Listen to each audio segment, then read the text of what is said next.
Hi, my name is Suzanne, and today I want to share with you a simple holiday truth that may make all the difference in how you celebrate Thanksgiving and Christmas this year.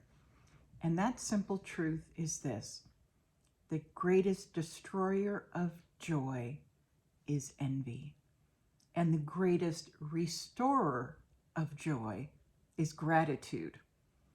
We're about 6 weeks out from Christmas, 2 or 3 weeks out from Thanksgiving. I'd have to look at my calendar.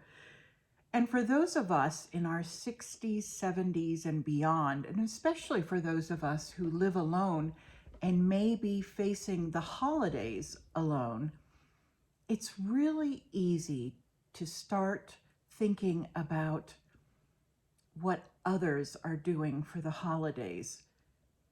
As you can see right behind me, I put up my Christmas tree. I always put it up early. In fact, I think some years I just start putting it up earlier and earlier. Yesterday was November 10th, so I guess it's quite early. But I just love Christmas, and so I like to celebrate it for as long as possible. So I put it up, but there was another reason why.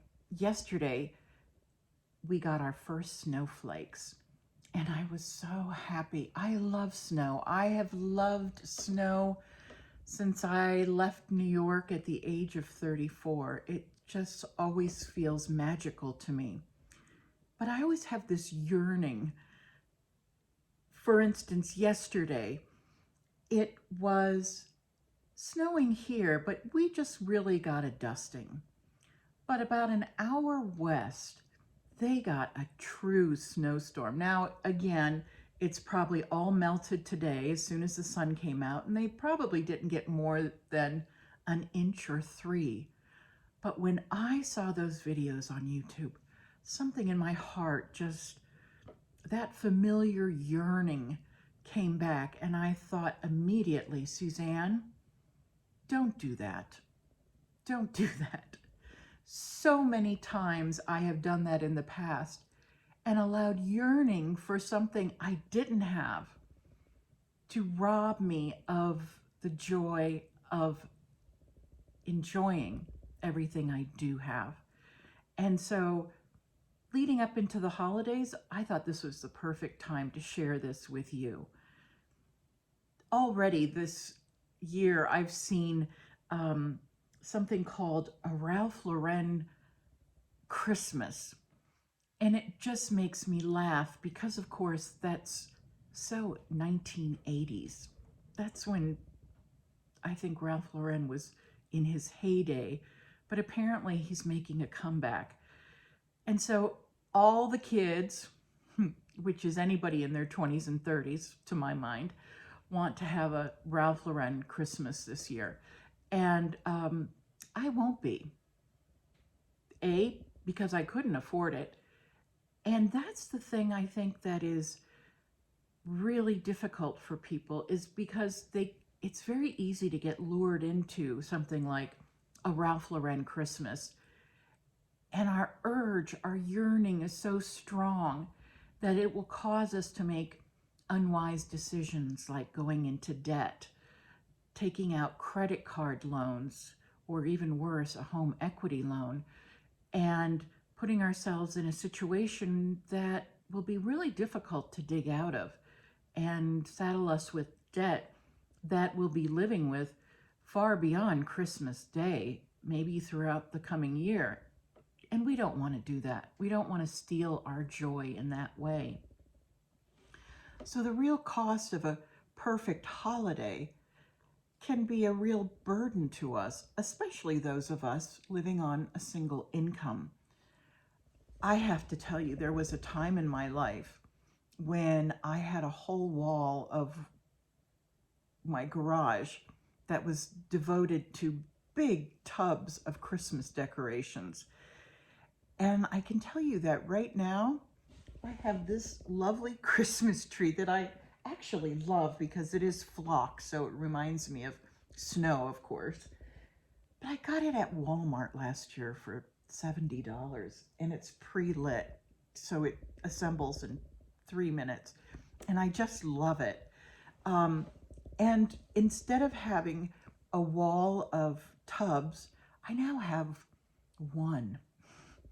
And it's perfect because the ornaments in there, there's, of course, many fewer ornaments, but they all have a special meaning to me. And I won't be going into debt because I've had them for years. And that's wonderful. I love that feeling.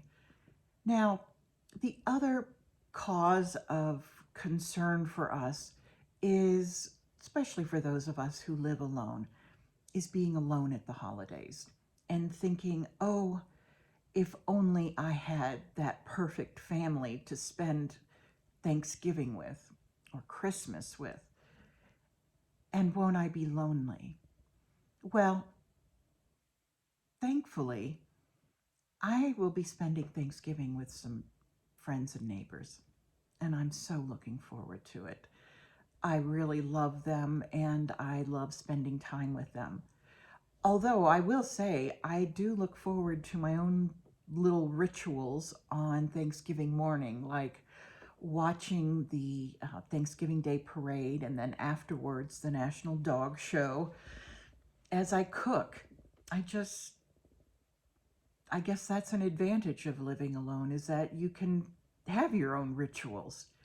And then later in the day, I'll go to my friend's home and enjoy the meal with them. And I'm so looking forward to that. And, I was never married. I don't have any children. And yes, there are times when I wish or miss having a family in that way.